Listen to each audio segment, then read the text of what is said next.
What's shaking? Hey, I'm Rick Jordan. Today, we're going all in.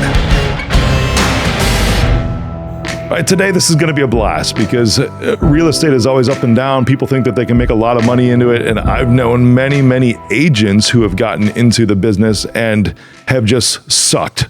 They just have. They never made any money, or a lot of people do it as like a side hustle. But this is truly an awesome story today from someone who has really built a lot of wealth, a lot of good names for herself, has her own agency. It's awesome. So I am welcoming Barbara Isabelle to the show. What's shaking? Hey guys, how are you? Oh my gosh, I'm so excited to have you on because you have your own group, right? That's part of Keller Williams. You have your own group, and it's in, of all places, Beverly Hills, which is pretty awesome to begin with. It's a good brand to have. I could have chosen any office, but I just think it shows better. Oh, for sure. I mean, everybody equates Beverly Hills with like the rich and famous, right? Yeah, it's like the dream for everybody to like be and live in Beverly Hills. It's far from the truth. Like, there's a lot of things to like and a lot of things to hate about Beverly Hills and I guess every other city. But if I was going to join any office, it had to have the Beverly Hills on it because that's kind of a little bit of a hybrid for my business. So, even though I specialize, as I'm sure we will discuss, in land, multifamily, affordable housing, and mainly like ground up development, that doesn't happen at all in the city of Beverly Hills. Yeah. It's also a very good hybrid to have, the Beverly Hills zip code on my resume because it obviously gives me a lot of like good referrals. For sure it does, no doubt. And what's interesting is you mentioned something in there, and I know we were talking a little pre-show that you're going to talk to the community at an event. I think it's the Chamber of Commerce event. Is that what you said? It's the town hall. The town hall. That's it. Cool. And it's interesting. Yes. It's a big dichotomy, because you're in Beverly Hills and yet you're going to go there and talk about multifamily affordable housing, which is pretty interesting. I think like if you've been around in real estate, again, I haven't been around in real estate that long, even though I grew up in the business. My dad was a developer in Spain. My dad never even made it to the States. He never traveled to the States. When I was, a few years ago, I don't need to say how old I was back then. A few years ago, I decided I'm getting to that phase of my life. When I moved here, I moved to LA to do my master's degree. I went to law school. Wow. I went to Pepperdine, and that's my background. That's, what I thought I wanted to do. That was like what my dad always wanted me to do. I was, raised very conservatively. Yeah. And, little did I know that I was going to end up doing real estate, which to me, the concept I had of real estate, especially here in LA, was like the reality TV shows. Mm-hmm. I was like, I don't know if that's for me. It's like too much exposure, too much going on. Like, I didn't feel I had the personality for it. Until I realized that everything was really bullshit. It wasn't like, it wasn't what they show. Oh, for sure. It's a lot of masks. It's a lot of, playing life, so to speak, that you probably found, right? And that's a complete contrast to what's actually going on. There's a saying that I'm sure applies probably to every other state, but there's a saying that goes, 5% of agents do 90% of the business. I could probably say 3% of agents do 95% of the business. Wow, that's so interesting. Yeah, because I mean, today's your birthday. I won't say how old you are, even though you look a lot younger than what you actually are. It's so cool because you say you haven't been in real estate really long, but yet you have your own group already, which is quite an accomplishment. Yes. That's fantastic. When I first started like in real estate about 5.5 years ago, I was cold calling. I had a strong accent. I looked very young. When I would go to my listing appointments, I always closed every single listing appointment I had throughout my first 2 years in real estate. Wow. And I was competing against big agents. How did you do that? How did you close every appointment? I think they saw through me. Okay. There is something also, I would say there is something a little bit cultural. I'm from Spain, and the way I was raised, I'm just very genuine and passionate about everything I do. And I think they saw the passion in me. I wasn't just doing it to see where it's going. Like after, dedicating my life and 8 years of my life, especially at that point to law, it was a big change for me. So I just needed to make up for it. When I told my parents I was transitioning to real estate, I mean, it was terrible. They were like, "What do you mean? Like, what are you saying?" And I was like, "Well, I think I can make it." I said, and I love law. It's extremely helpful for my career, but there's a ceiling, there's a cap as to what I can make doing this. Like I get paid hourly. I get paid a certain way that, it's not going to allow me to like get to where I want to be. And my goal was always to, honestly, I don't need to be super rich. I hope I get there, and I think I will. But my goal has always been to just live good, live the way I was raised, the same way I was raised. So, until I moved to LA, I never looked at prices in restaurants. My parents wanted to travel. Everything in Europe is really close. So, we went overseas 5 times a year. Like, to me, that was life. And that's just what I want to do. But right now, life is way more expensive than it was back then. So you just have to make up for all those things if you want to live that same lifestyle. Yeah, you can see your passion coming out. And I love what you said a little bit ago when you said, you saw the limitations with being a lawyer. At least whatever specific type of law, how you were, billing for time, right? Because time is a limited commodity. But now, I love it that you have your own group because you figured out how to amplify your time. I said when I got into real estate, I started cold calling and got a few leads, trying to sell some multi-million-dollar houses like everybody else, does. And then I found a common pattern, which was every single client who had over a $3 to $5 million house. I'm not even going into the, 10, 15, $20 million range, which is, by the way, very common in LA. Even at that price point, they all of them owned apartment complexes. Some of them 20 units, some of them 30 units. Some of them were working on, couple projects. And I was like, okay, why are you doing this? Like, what is the benefit of investing in multifamily real estate? Then I learned about depreciation. Then I learned about, the cash flow, what a refinance is. I learned about all these beautiful things on top of the pretty, standard appreciation we get in LA in real estate. And I was like, wait a second. So you can buy a property that will allow you to depreciate over 27 years.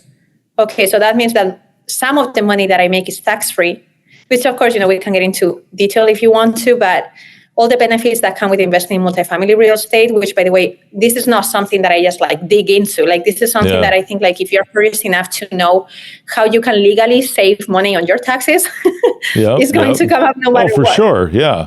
Tax is never about paying nothing. Taxation is never about paying nothing. It's about paying the little possible that you actually legally owe.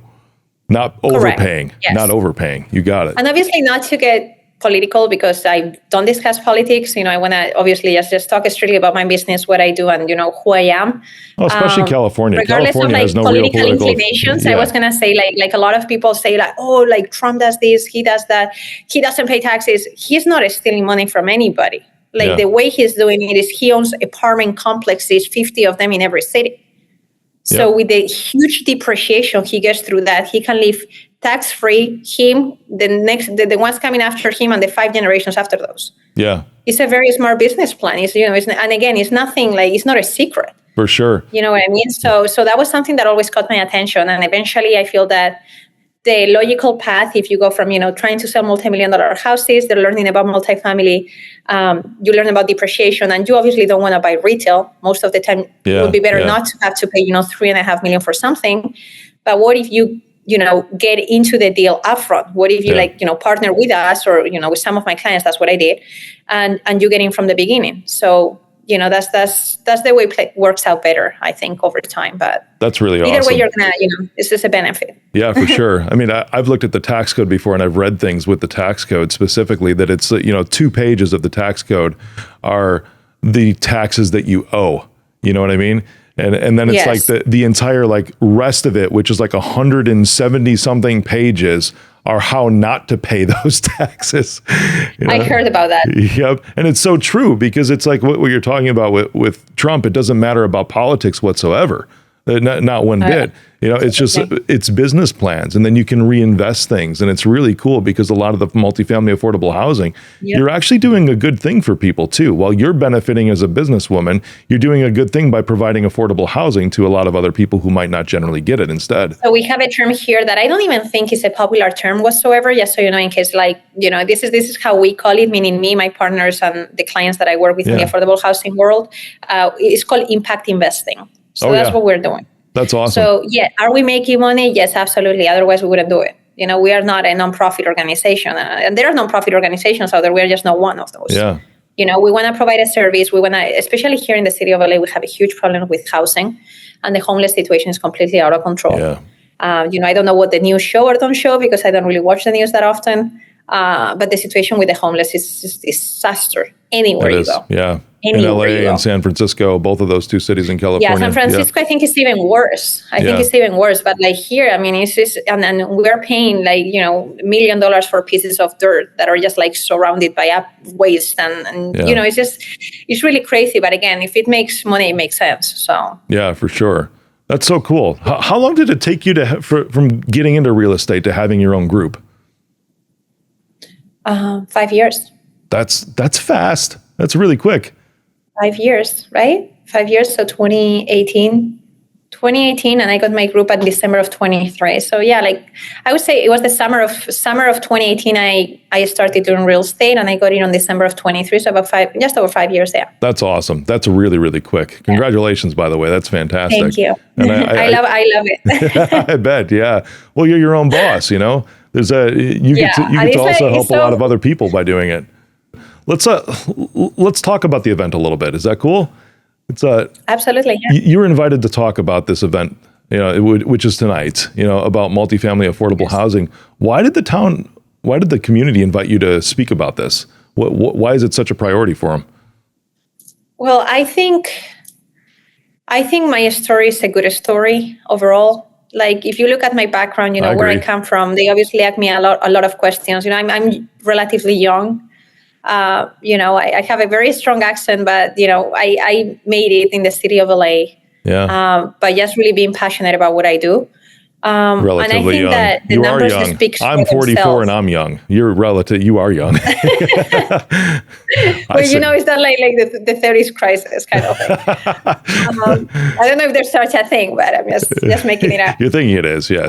But I think that, I'm not really, I don't really do any marketing. I don't know if you guys have had a chance to, look at my Instagram, look at my website. Yeah. Like I don't really spend any time on social media, very little to none.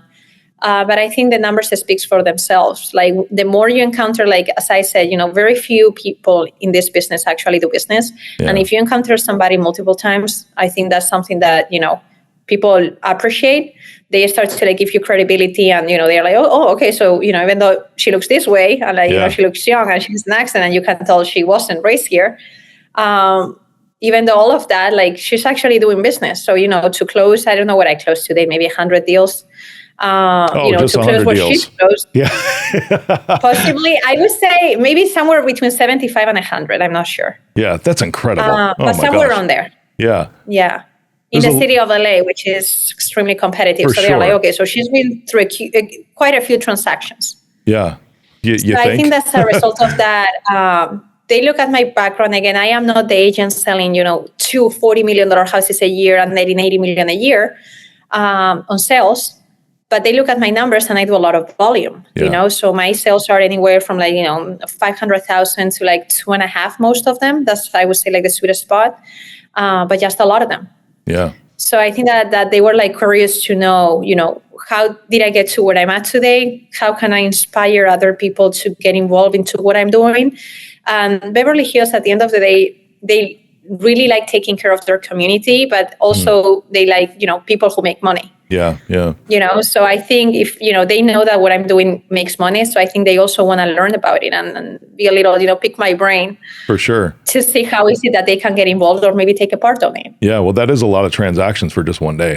That's a hell of a lot of transactions for one day.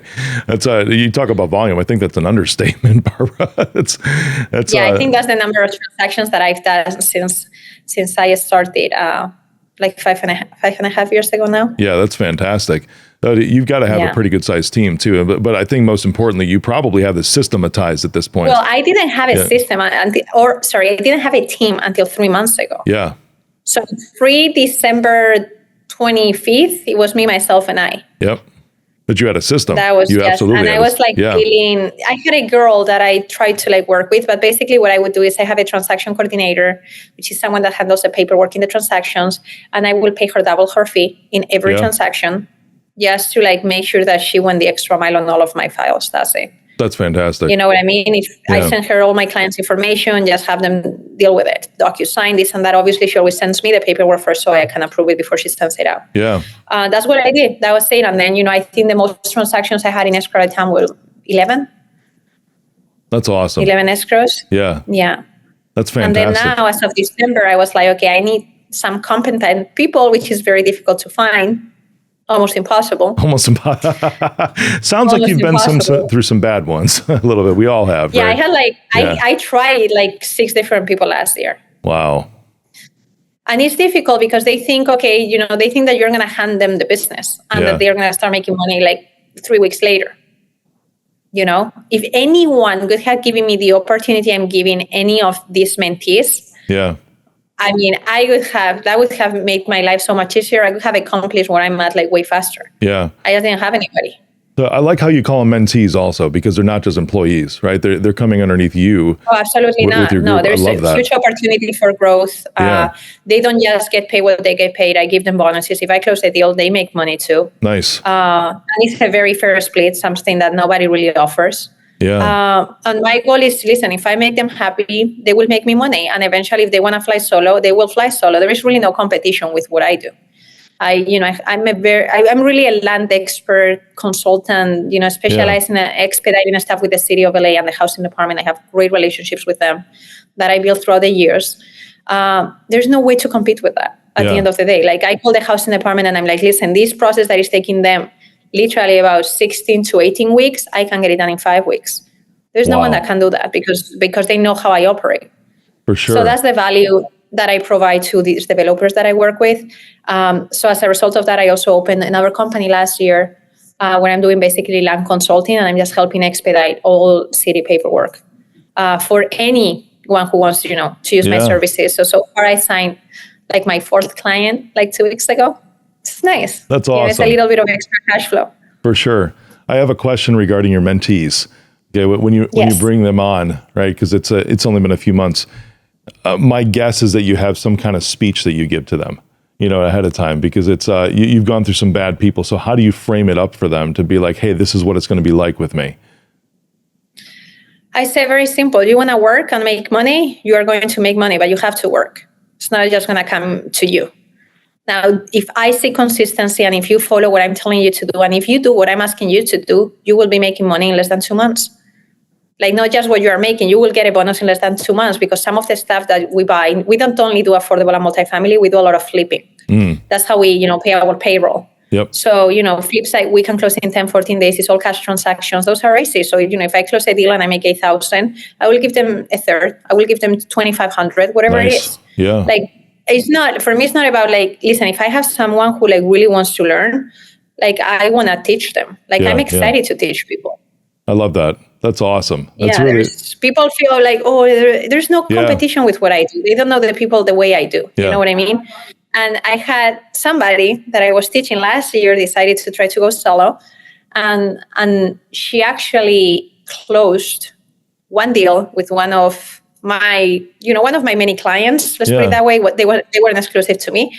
I said, okay, no problem. I said, now you want me to? No, I got it. Problems arose after they closed the transaction, which I could have foreseen, because she didn't have the expertise that I had. And they came running to me both. That's so cool. And I said, listen, I will help you as much as I can help you. I said, but I want X amount of money. That's what I want. You want me to help you? It's the reverse, right? It's only fair. Yeah. You give them a third. Because I did this one in the past without asking for anything, hoping that, hey, listen, I'm getting you out of this mess. But then you realize that people really, listen, everything works both ways. It cannot work one way. And I've given opportunities of doing it that way and then receive nothing. So I'm not doing that anymore. I used to be a lot more naive. A lot nicer. Like, now there is no like halfway for me. Like, we're talking about something. First of all, my work means everything to me. Yeah. And if I say something, I mean it. And then if that's not good enough, we're putting it in writing. That's it. Right on. You don't want to sign it. Then I don't have a reason to do business with you. I'm sure there's another 100 people who will sign it. So absolutely. You just have to understand that when someone is not willing to do that, there is a reason for it. That's it. Yeah, right on. Right. A lot of times it's laziness, I really think, because they just think it's going to come to them. Yeah. Whatever it is, like, I don't want to be a part of it. Yeah. I'm with you.